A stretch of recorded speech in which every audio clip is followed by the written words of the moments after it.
అన్నం అంటే మనం నోటి నుంచి తీసుకునే అన్నం కాదు ఆహారం అంటే.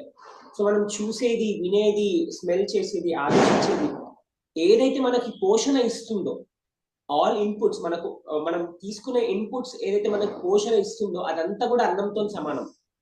సో ఆలోచించే వస్తువులు కూడా అన్నమే. సో సరి అయిన ఇప్పుడు పెట్రోల్ బండిలో డీజిల్ వేసి నడిపియం కదా. సో అట్లాగే ఈ శరీరంలో కూడా స్వచ్ఛమైన ఇన్పుట్స్ ఇవ్వాలి. సో ఒకవేళ దాంట్లో మనం ఇచ్చేటప్పుడే ఏదైనా నెగిటివిటీ ఉంది అంటే అక్కడిదక్కడ మనం బ్యాలెన్స్ చేసుకోవాలి. మనకు విచక్షణ ఉంది, బుద్ధి ఉంది, భగవంతుడు ఇచ్చాడు. సో మన ఇంద్రియాలన్నీ ఇన్పుట్స్ తీసుకుంటాయి, కానీ మనస్సు అనేది మన ఆధీనంలో ఉన్నప్పుడు, బుద్ధితోని ఆలోచించినప్పుడు ఇది మనకి తగిందా కాదా, ఈ దృశ్యం మనం చూడాల్సిందా కాదా, ఈ వస్తువు మనం తినాల్సిందా కాదా అని విచక్షణ జ్ఞానంతో మనము వెళ్ళగలిగినప్పుడు, ముందుకు వెళ్ళగలిగినప్పుడు ఏది అవసరమో అది తింటాము. సో ఇప్పుడు